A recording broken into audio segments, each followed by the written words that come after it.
Welcome to the Town of Rangeley Town Council meeting for March 13th, 2018.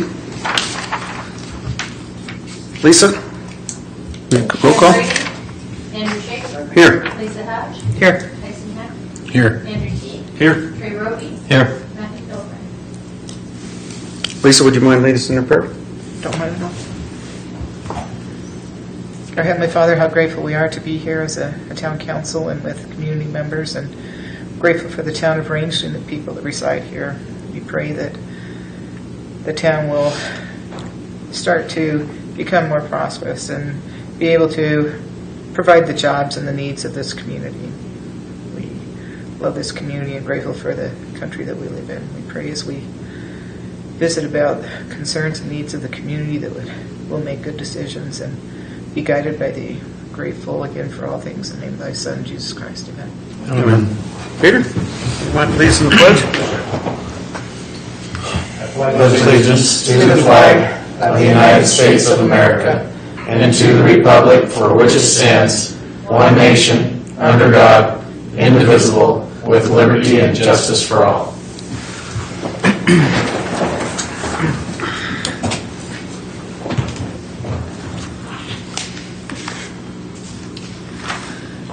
Has everybody had a chance to look at the meeting, minutes for the meeting of February 27th?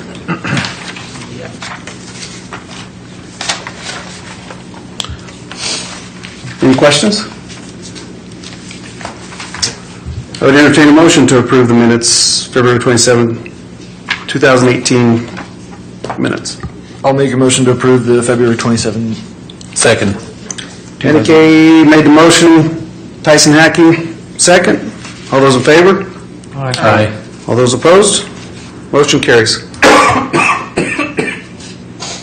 Petitions and public input.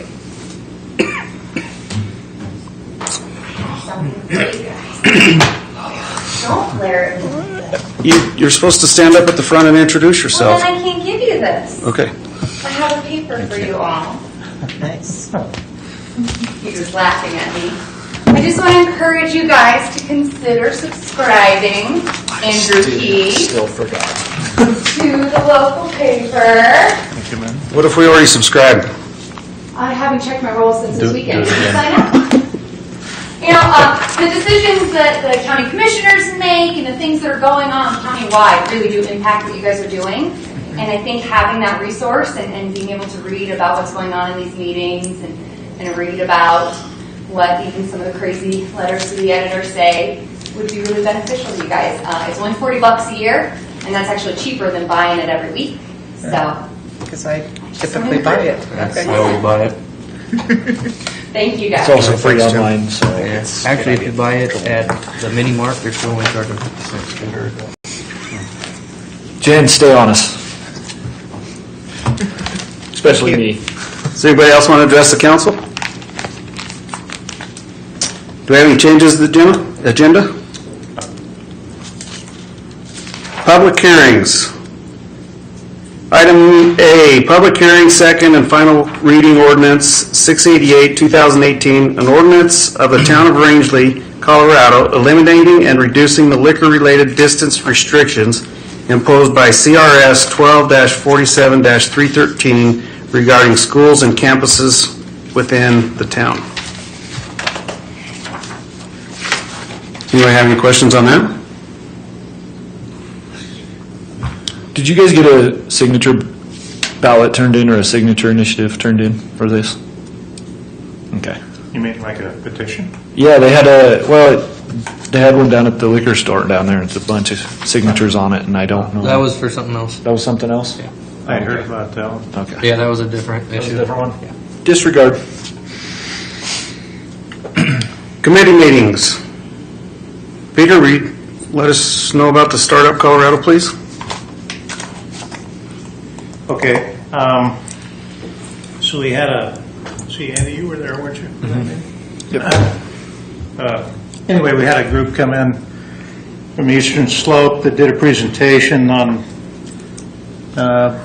and they kind of did a SWOT analysis with us in the room at the community networking meeting. Actually, that was a separate meeting from that same location.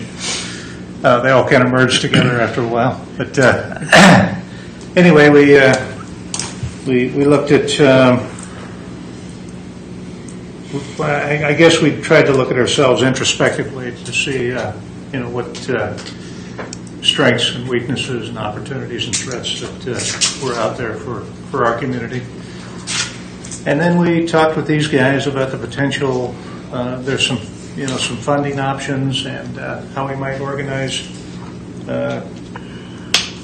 around Startup Colorado. And the only reason I actually included it on the agenda was because we had 3 councilmen there, and it wasn't. Wanted to make sure that it was advertised. But Andy, did you have any comments about Startup Colorado? My take on it, like, there was a lot of good information passed around. A lot of it seemed like the initial investigation type. Let's see what's around. Let's see what's here. Sounds like there's going to be a lot more that comes from it, and I hope it does. According to them, there's a lot of funding available. One of the things that stuck with me more than anything was they brought up that if they hand out 10 venture capitalist loans, they only expect 3 of them to be successful, extremely successful, and those will fund the other 7. So the way they broke it down was they said the first 3 we expect to fail, the middle 3 we expect to basically break even somewhere along there, and then the top 3 are the ones that are going to pay for the rest of them. And that doesn't mean they don't underwrite those loans. Yeah. No, that means that they take the risk on all of those loans, and they give money to all of those businesses, and they just say, yeah, we just know there's going to be 3 of them that's going to pay for all 10.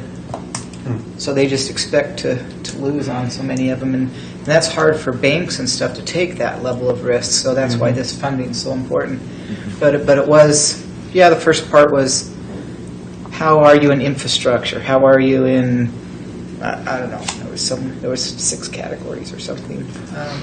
I think that's all going to come out and be available too. The culture of your community, and so they said they're going to get back to us on that information, and I guess they really kind of put that toward businesses that exist somewhere else that want to expand in rural communities more, is what they were funding right now. But they said also major startups was important to them, and that's why they were in the rural communities. I think they'd like to do some major, just plain startups, but you've got to commit to so many employees and so many. You've got to commit to quite a bit to get the money from them. It sounds like, but if you're willing to do it, they're willing to give it. Did you guys take out of that too that they were really, really ambitious to work with some of these smaller communities like ours? Because everything they have right now is Front Range, I-25 corridor. That's where all the money's going, and they want to expand. They want it to be out for these smaller communities because they know we're hurting. That was one of the things I took. Yeah, that was I thought absolutely, that was nice to because hear. they brought that up a couple of times, that they want to work in the rural part of Colorado. So that's exciting. Yep. Keep tabs on it. So that was a good meeting. So is there a follow-up to that, Peter? I think we're supposed to get the information from the SWOT analysis. I haven't seen that yet. They're going to put that together, send that out, and I don't know what the next step is, really. And I'm sure that Keely's going to, okay, here's the next step through, Rio Blanco's small business, what is it, SBDC, because they kind of sponsored that, so. Because they're going to we're also part of the initiatives we're looking at is, what type of startup stuff do we do? We've talked about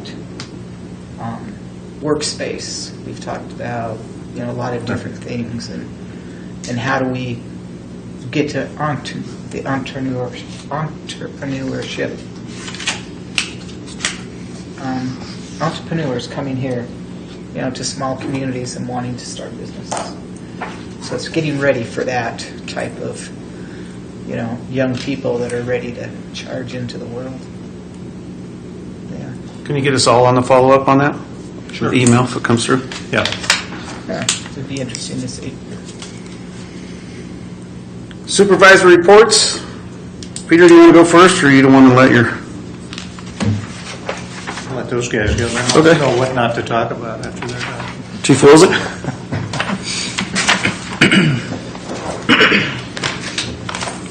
Evening. You got all the statistical information. I think I mentioned also last time that Officer Becker passed his certification, so he's a post-certified officer. We had the local Boy Scouts from the LDS Church come down. That's always a treat to have them come down. It's always fun to have them young guys. Continually working on the policy. I'm not going to say procedures because it's not procedures. That's going to be separated out. And then working, getting all the outlines for the community outreach program. All the officers and Mr. Cheney, Jeff Cheney with DA's office should have that by hopefully the end of this week is what the goal is for that. I leave the adult mental health first aid in there for anybody out there in the community. March 28th, 2018 at 8:30 at the college. So anybody would like to attend that also. Today we attended a meeting in Meeker. Peter's up there, local school, Matt Scoggins, over school bonds. It was a good turnout.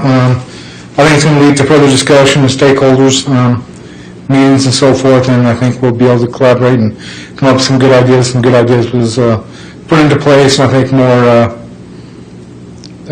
after maybe another meeting, some more stuff will be put into place and become more effective with what we can do for the needs of the community, as also part of it as to reduce the violence and everything. So I think, like I said, that meeting was very good today.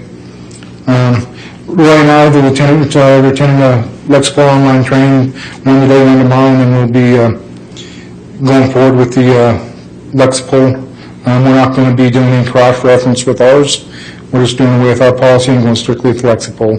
It's sound, it's legally binding. They do all the updates. It's going to take too much time to cross-reference policies to policies, and they just said it slows stuff down, so the best thing is to go with theirs, and it's legally sound, everything, so that's what we're doing. Working also with the town attorney for the model traffic code, and I noticed that the county did theirs. That was put into place several years back with Mike Joes, who did that with the county, so they just updated theirs probably to the 2010 version, so we have a little bit more, I think, on that to do, but like I said, Dan Wilson's had some medical issues, so he's back in the saddle again, so we'll be moving forward with that. And what else? We had, Craig came in, Councilman Roby, and we talked about the in-car cameras and stuff like that, and if we went with two of them, and a hard drive and all that. The server is the biggest thing. That's $7,750. 2 hard drive servers for the cars, $850. And then a setup configuration, $2,500. For the first year total, it'll be about $11,100. We're always looking at grants and so forth on that. And so that, I think, will be something that we can implement, try to implement to the patrol cars this year, and get the base station. And then after that, I mean, $7,750, that's a quite expenditure. So if we get that on a grant, and then getting the in-car cameras and so forth, I think will be less. It will be less. So it's the main upfront cost that'll be a lot. Willie and Officer Becker attended ice rescue training with the local fire department, and after that we all went online and we bought 75 feet rescue ropes. There'll be some more additional training with that, I believe, is what Willie said. So we'll be doing that coming up also. How to, it may sound easy just to toss a rope out there, but there's still procedures just like stop sticks. You want to make sure it's properly done to where you can actually hit the target where you're throwing it to. We got a lot of training coming up in April. Just for one of them, like 2 officers, Becker and John Mazzella will be going to de-escalation training. I think that is a train-the-trainer program, so that would be benefits 2-day class. That's something mandated every year by Colorado Police Officer Standards Trainings.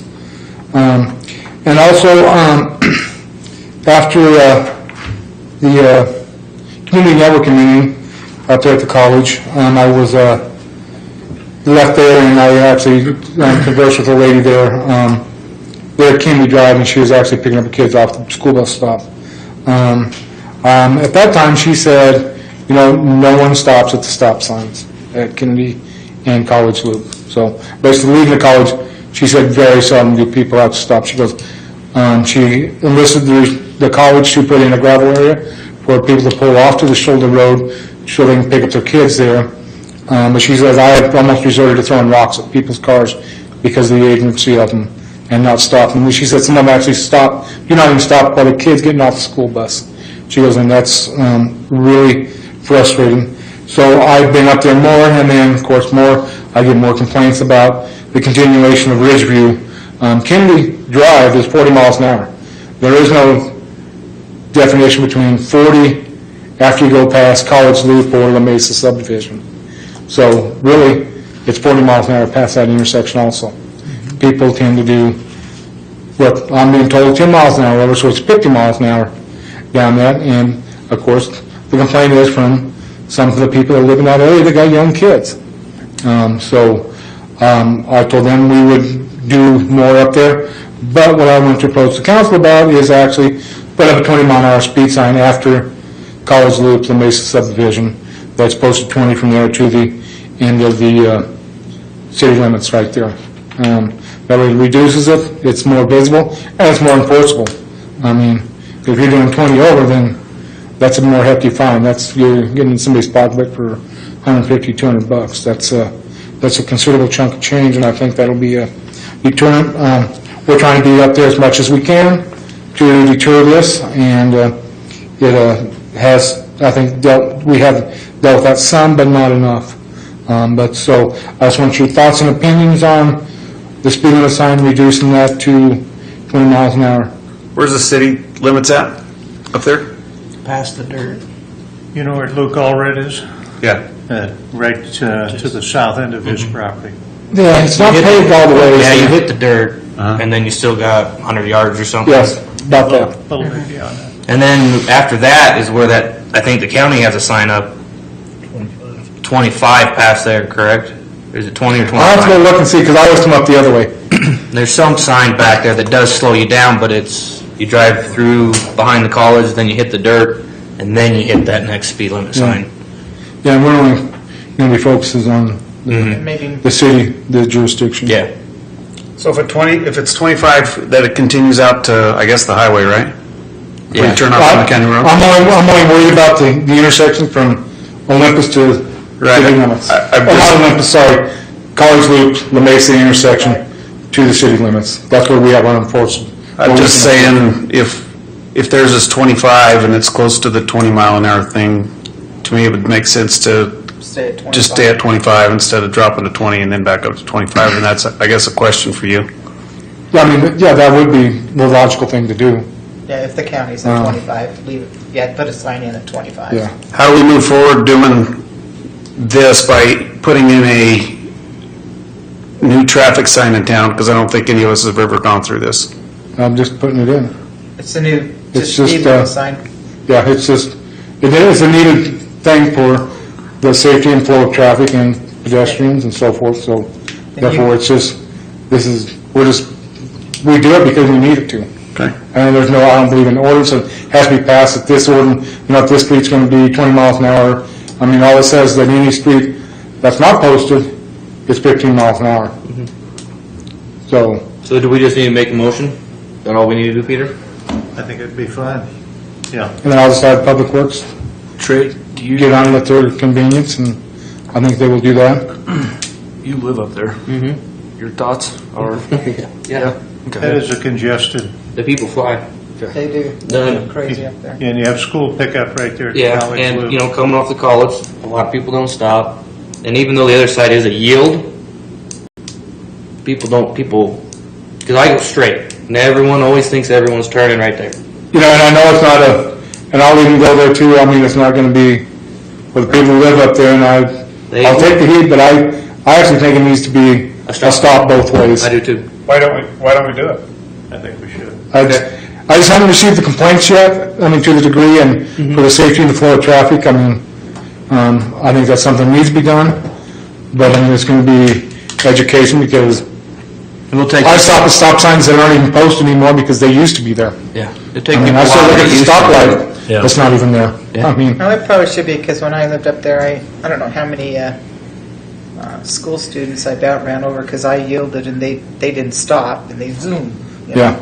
Or they nearly hit me. It's kind of like, It made hey, a little more sense before you had the next intersection to the Right. south, and now it's Right. a few circles there. You've got traffic coming got traffic going both both ways. directions. Yeah. Yeah. Okay, I'll make a motion to change the yield sign to a stop sign. Do I need to make two motions, or can we do it in one? Okay, and post right after the intersection a 25-mile-an-hour speed limit. Right, before the intersection. past the intersection, because it's up to, well, yeah, it could be before too, I yeah, mean, you're trying to Correct. slow traffic down before they get to the school, yes. or before they get to the school bus. Slow them down to the intersection? Yes. That would be fine. Yeah, we need to make sure they're We'll have slow to enough look at that before. distance. Yeah, because we Check. have to have a, okay, Yeah, we'll have to look at that distance where we post that, so you have time to okay, actually. so table it, and then we'll see how far we can, and then we'll move forward. And I think even actually doing reduced speed ahead sign, and then you can do the 25, so. I wouldn't mind getting feedback from people up there too, because I I think know- that'd probably be a good I know idea. I know a lot, well, I don't know everyone that lives up there. Well, yeah, because almost everybody lives there. The complaint is the speed coming up there for us, Yeah. up there, people fly down that road. Yeah. Absolutely. Especially work trucks, And because they go- take that way go more- 139. go more than 40 miles. Yeah, and then everyone, and that's, the yield sign's not as big a deal, but the speed limit sign is. Well, just for my reference, like I've struggled with the one they put by Robbie's house, because that was a yield sign forever, and then one day I looked up and it was a stop sign, I went, whoa, when did this happen? So I just like to get some feedback from people up there and see what their thoughts are on that one. On dropping the traffic? No, on the stop sign. The traffic one I'm fine with. I don't have an issue with that. But just the, I think the stop sign and the yield signs, they've just been there forever. And that was before, No, I'm talking the yield sign on La Mesa, doing away with that to a stop sign. changing the one for coming off of Coming out Mesa of, coming out of onto. Lamesa. So coming out of Kennedy Drive, both that's from what I'm College saying. and Mesa, you'll actually have to stop before entering on to right, Kennedy Drive. but what I'm saying is I think that was put in when there wasn't, Yeah. but about 10 or 15 houses up there. And I think it's changed, so we need to change with it. Exactly. And I'm not so worried about what the public has to say if it's a public safety issue. I mean, I think it's changed. Times change. You're fair to that, but I am. Okay. You know, Al, I came from, just as an example, I usually don't come from the other direction, from the college loop side. The other day, I was at the college early in the morning, so I'm coming out. There's quite a bit of traffic. The school is not quite there to pick up yet. And I pull up to the stop sign on the college side, and the car's coming up to the yield sign on the other side, and I do that every morning. And I'm thinking, I'll just pull out there. Well, they just yield, figured I was going to stop. I would have been at fault. They nearly hit me there. But it's, you got to get in the mindset that you're stopping, but the other side isn't. And that's a fairly busy intersection at 7:30 in the morning. So, Yeah. I don't know, is that your experience? I leave early, so Okay. I usually don't see very many people when I leave. All right. Yeah. Finish your motion.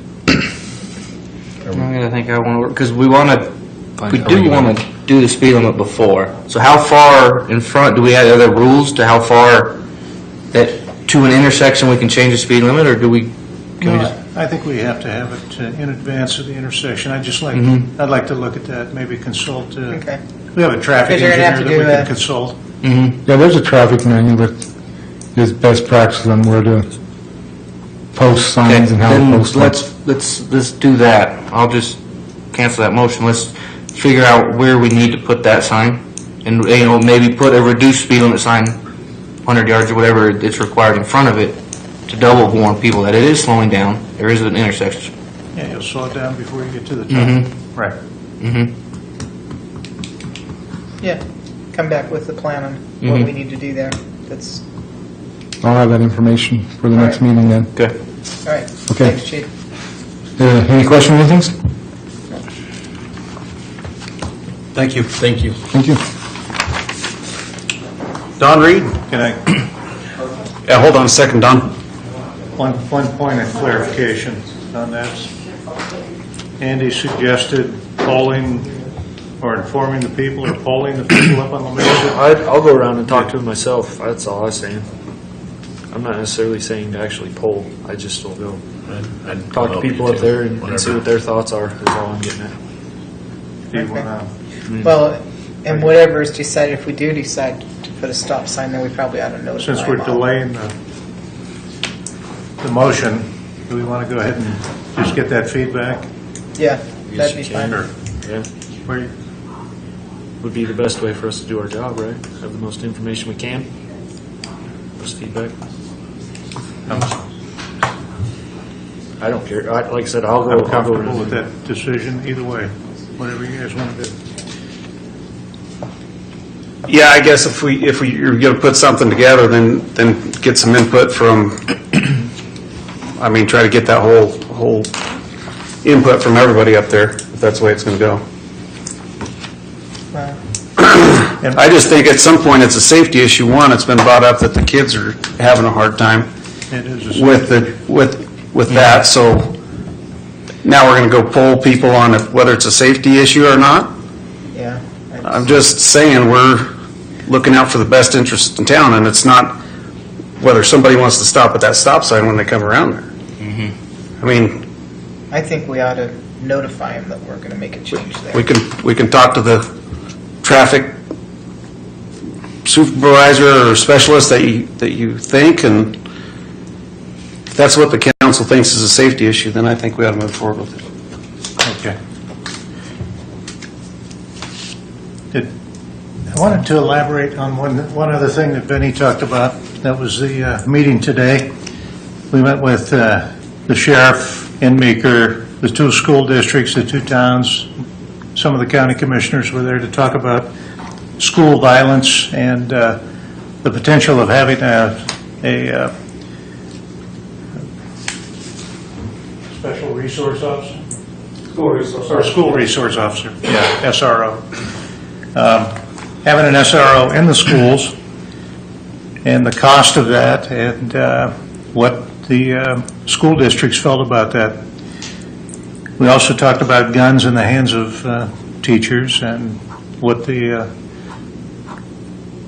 permission level would be to allow that to happen or not, and what the interest level is at the school districts. They wanted to look at maybe developing a kind of a multidisciplinary assessment team. This is one of the major suggestions that came out of the meeting, where you would have the clergy, law enforcement, and the school participation, the parents, in dealing with children and teens that have particular issues that could create a problem in the future, and maybe try to help them through that situation before that becomes an issue. The other thing they wanted to do is Anthony wanted to form on this end of the county at some point, the sheriff, put together kind of a quorum of the Board of County Commissioners, the Town Council, the school board, the school administrator, the town administrator, and law enforcement on this end, and kind of pool that resource and start talking about how we might split the cost of a school resource officer to put in the schools, or maybe another suggestion would be to train teachers that would have firearms in the school at each of the schools, because from a cost perspective, we could afford maybe one SRO on each end of the county. You figure with a car and the salary and benefits, you might be looking at $80,000 to $100,000 on each end of the county. The school districts, I think, were a little less inclined to go that direction just because of the cost. Even if they were going to assume a third of that total cost, that would still be kind of a budgetary issue for them. At this point. Yeah. So I think Anthony wants to come to the council here pretty soon and present some of those ideas that came out of that meeting and go from there. Okay. So that's all I have. Don? Evening, Council. Good evening. As you know, we had last meeting, there was some issues that we had at the water treatment plant. One of the issues was with the coating problems with the West Head Basin. Basically, all the parties got together, sat down, we came up with final resolution, which will be in writing. And that was to apply a Sika coating gel to the last two walls, which was the south and east walls of the basin.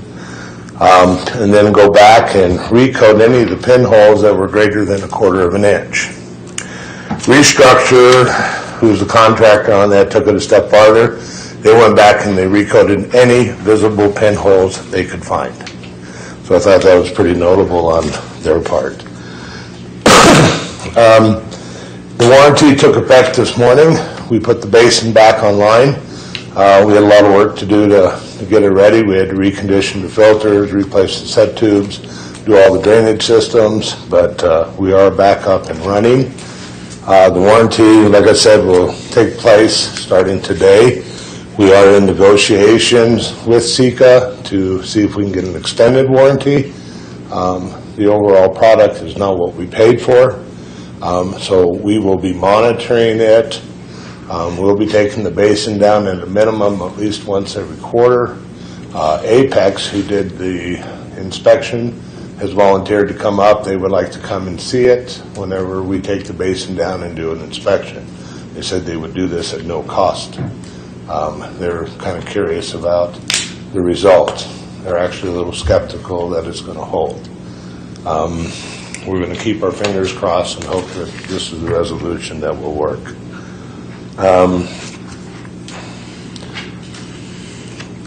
Any questions on that particular item? We hope it works too. Yeah. Yes, we really do. The last issue that we have is we had some rust that was forming on the new sludge collector in the same basin. We did contact West Tech, who's the manufacturer on that. They did come back to us and said get some bids, and we'll sit down and talk with them about getting that taken care of. Other than that, the water treatment plant is back in full operation. We have a great deal of work to get everything back in order, and we still have a great deal of cosmetics to do inside. But all in all, I think that mechanically we're going to be sound and we're running pretty good at this time. The wastewater treatment side, overall operations is pretty good. We did have a major problem with our emergency generator. The control module took a crap, so we had to order a new one. We got it in, and we're back online with our backup systems. We've made arrangements with Alan Ducey.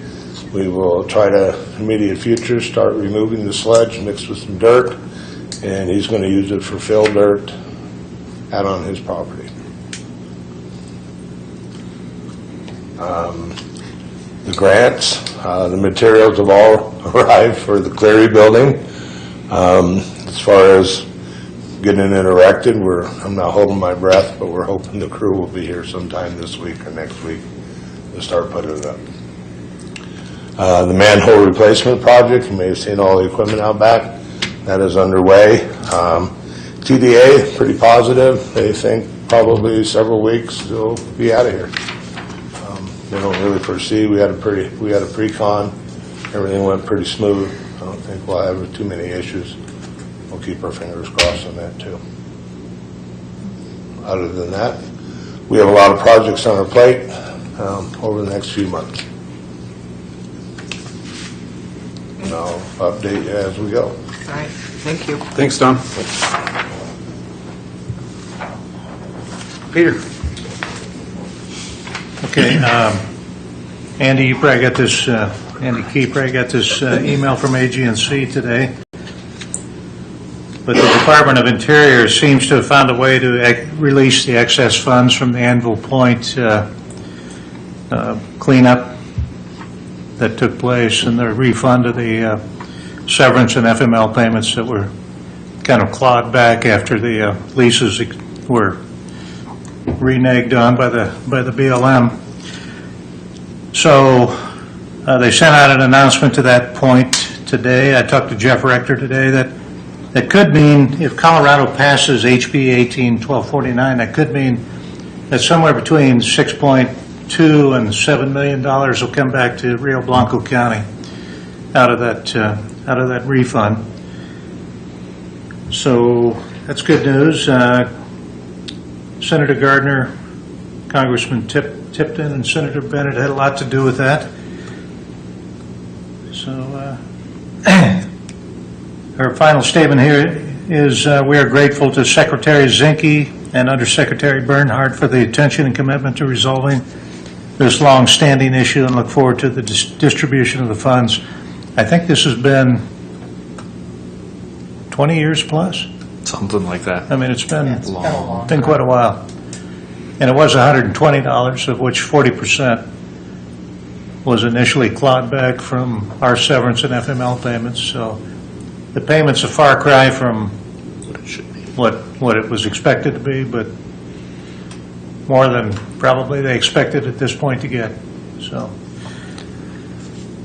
the manhole project commenced today.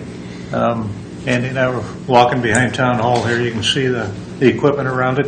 They've got a hole open now, and they got one manhole tied in, so they'll finish that up tomorrow, hopefully. We've got 6 more to go. The RDA meeting this Thursday. We're going to take up a couple of topics. Synergy Homes, Darren Carey is the owner. We have an agreement with him on the 6 townhomes that expires here in June. So we're going to look at closing that out. We hope that he's in attendance so we can talk about the closeout of the contract, which would be a loan payment that we provided for that project to happen. And then we would look at terminating our management activity for those 6 properties over there. The Chamber is also wanting the RDA to look at the next tier of the Main Street program, which takes us from an affiliate to a candidate program. And so we have a number of things to look at there to see if we want to move that direction. And so the RDA will be talking about that. We also have, and I'm still working on the list of projects, the wish list that goes to Bonnie, and Caitlin's also asked for that same list, but then we also get another solicitation from CML for another project that was referred to as, I put the project together and I've already sent it off. It had a title to it, Rebuild Rangeley or something like that, I think was the name of the program from CML.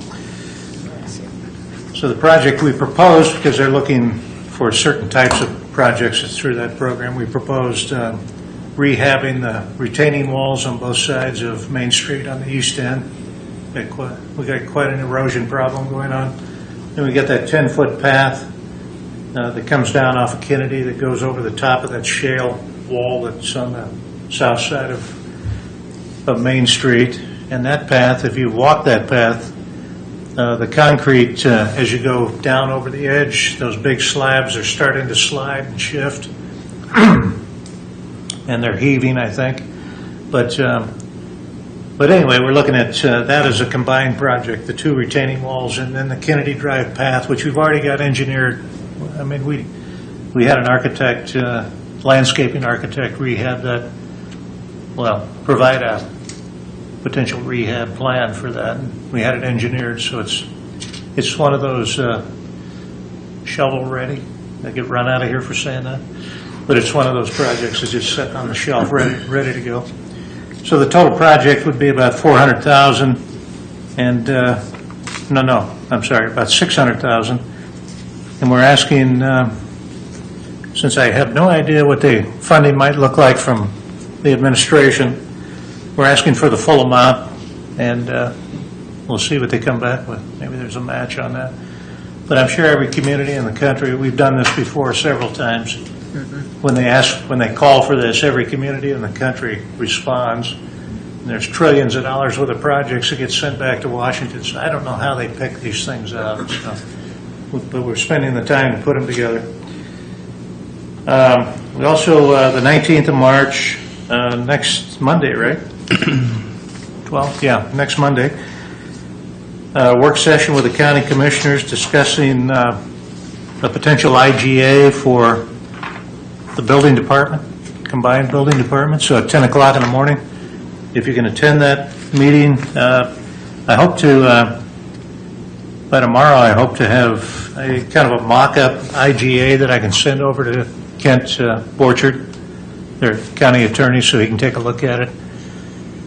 The basic format of the plan we were thinking about, and this is going to be subject to a lot of back and forth, but hire a building inspector on this end, potentially have that employee positioned as a county employee, but officed here in Town Hall, so we would take on the expense of officing and providing administrative support. And then the employee would be provided by the county, maybe a transportation, and then we come up with a formula to split the salary and benefits compensation. That would be maybe a long-term solution to the West End. And I think, depending on what's going on the East End, at some point, maybe they would actually convert to that model. So that's the plan, 10 o'clock on the 19th out at the end. No. They're doing their meetings here now. So here at Town Hall.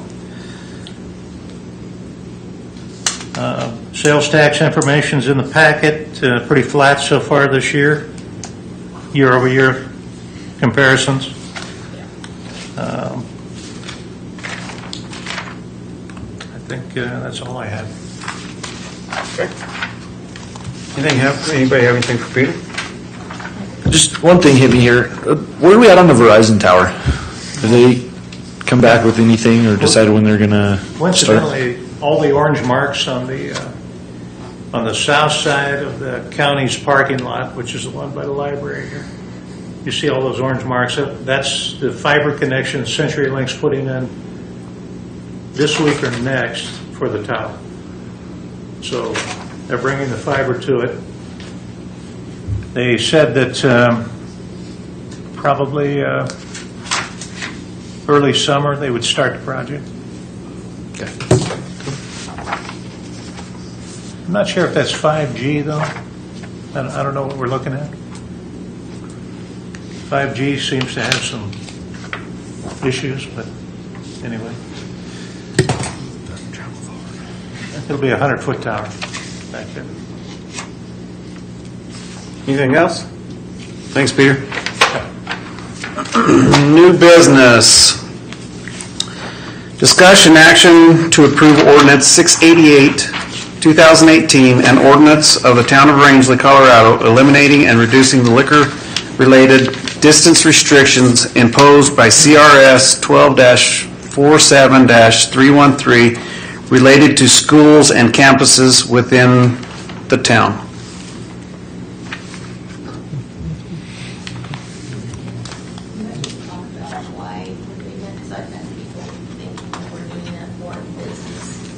Yeah, that's, I had a call too today on this ordinance, and by one of the store owners. So the statutes say that you should have a 500-foot setback from the schools. And so when I presented that to Dan, and this is being fairly proactive because we haven't had any complaints on this, but the existing liquor establishments can be grandfathered in if they're in before certain statutes were passed. New liquor establishments, let's say somebody buys a drive-in, they wouldn't necessarily be grandfathered in. Now, maybe a long time before anybody notices that the problem, but so what this ordinance basically says is that within the proximity of Main Street, all businesses that have one form of liquor license or another, because they're not all the same types of licenses, but all liquor licenses that are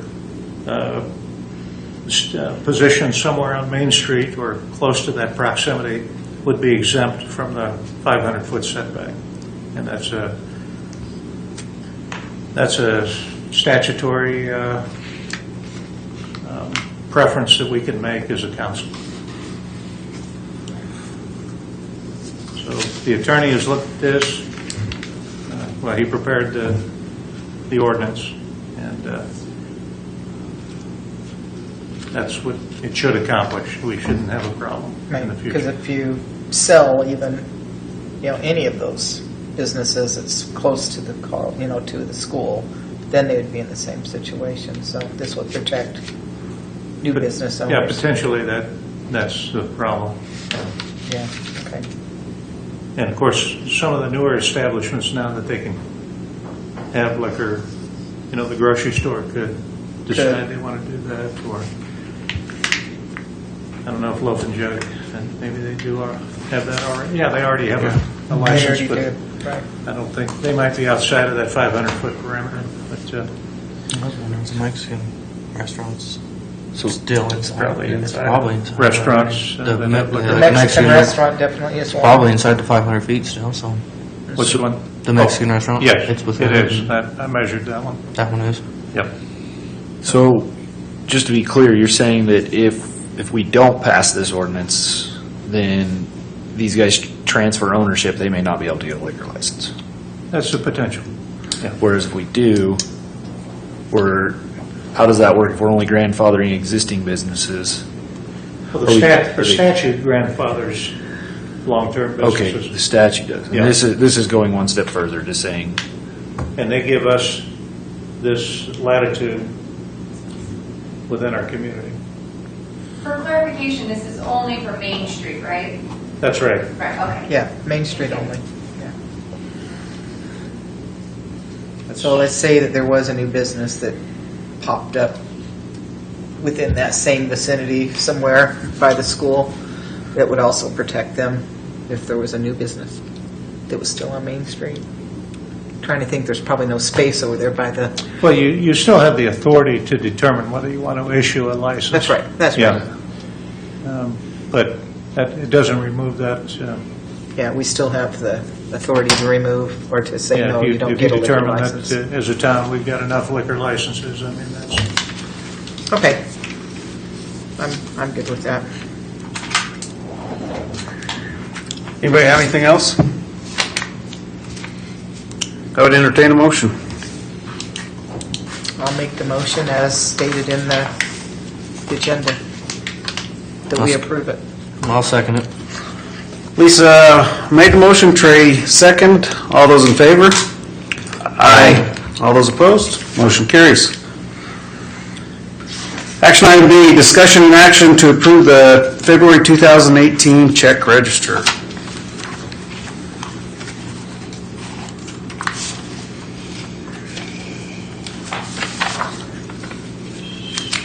I'll make the motion to approve the February. Sorry, Trey beat you. You're fine. Motion by Lisa. Second by Tyson. All those in favor? Aye. Opposed? Motion carries. Discussion and action to approve the broadband internet and phone system network project at a cost of $8,907.95. Okay, this, page is that on? That all of here. So that starts on page 37. Yeah. So we went back to the long-standing plan here for the last 2 to 3 years since we started the broadband project was to wire up our remote facilities and create an intranet, and also have our phones hooked up so that we have extensions to each of the locations. When this was initially proposed by the county, and we were all in a room together talking about how this was going to happen, the cost of hooking up each of these facilities was going to be quite a bit less at that time. But now where we're at is the Bear River Fiber Optics is out of Steamboat Springs, and they're kind of sole sourced by the county as their contractor to bring fiber up into your building. And of course, Ducey Electric is providing some conduit and boxes on the outside of the building and just into the building. And then we've got our IT provider, Networks Unlimited, actually bringing in the switches and hooking everything up, and the phones, programming things, and programming the phones, and setting up the network. Then at some point, once we get comfortable with this, we may look at moving our backup off-site. We already have an off-site backup, but it's down in Grand Junction. It's housed down there, and we pay for that. And we could, if we own the equipment, we could potentially move our off-site backup to the data center, or we could move it to one of the other 3 locations once they're networked in to form that backup. But there are some costs with that too. I mean, they have to our IT provider still has to maintain it. So we'll look at that in the future after we get this set up, if it's approved tonight. What about cost difference for phones? Is that, because you're going to a VoIP type? We're going to a VoIP phone. Yeah, so how does that, the cost now for phones versus the VoIP solution?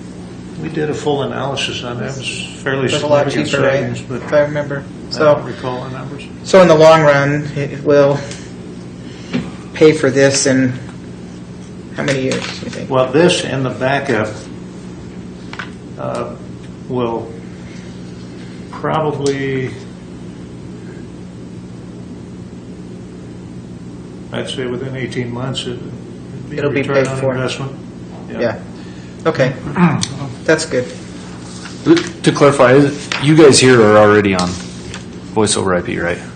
Here in Town Hall. Okay. Yeah, we switched that this last year. Yeah, it's a lot. That's what I thought. It's a lot cheaper than staying on the CenturyLink. So it'd be the water treatment plant, the public works office, and then, Gas department. All right. I think in the long run, that's a much better solution for us. So, Moving forward. yeah. Moving into the new data centers. What is it? The new data something. Anyway. does anybody have anything else on that issue?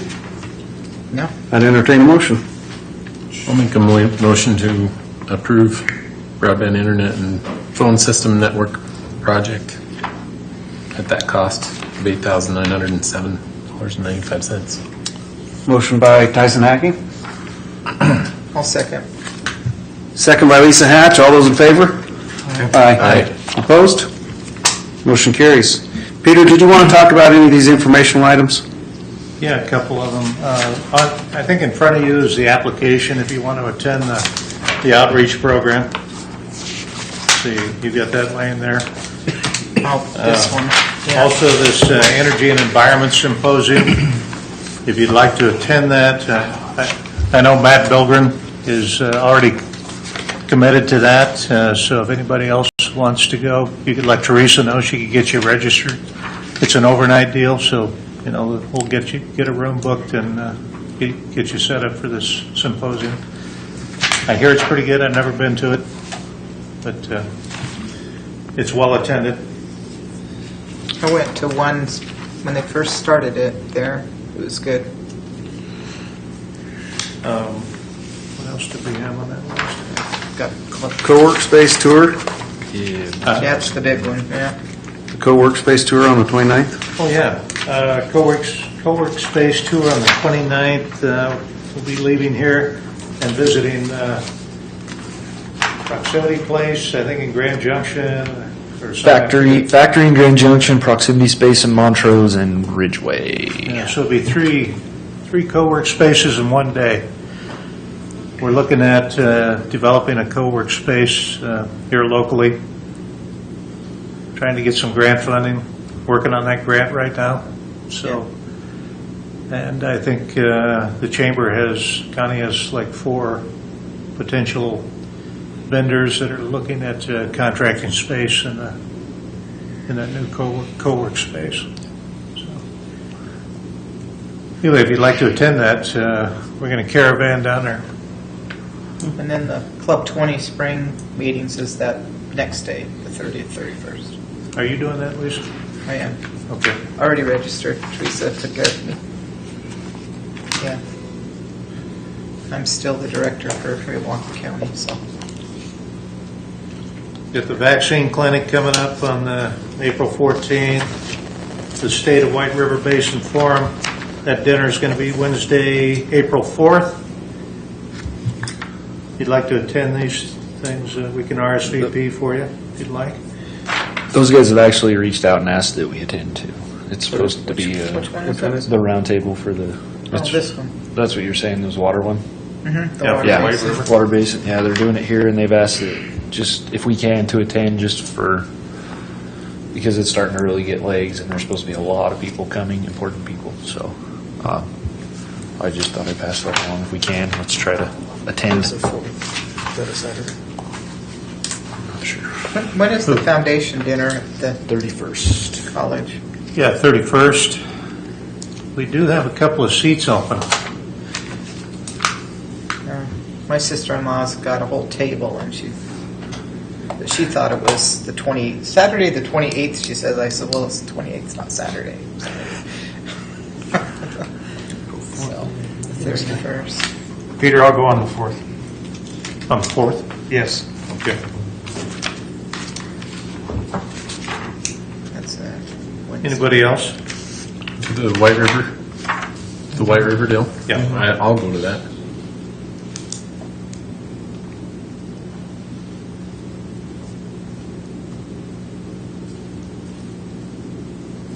That's my, Can I throw one more thing out there? I forgot to say during public comment. Sure. It's just an announcement, other half. So the county assembly is Saturday in Meeker at the 4-H building at 1 o'clock. We have the 2 commissioner candidates that we'll be voting on. The delegates will set up the caucuses last week, but we would love for people that just want to come and get involved and watch how why are you making it 3? It's at 1. County commissioners. No, there's only 2. I can explain. Oh, okay. There's only 2. Oh. So come if you okay. want to come watch politics. And that's this Saturday? Yes, it's this Saturday. Thanks, Jen. Any? What are you attending? Did you commit to any of these? I think I'm going to I'm scheduled to go on the co-working space tour, and then I'm going to try to go to the water one too, but I'll RSVP that. I'll take care of it. Okay.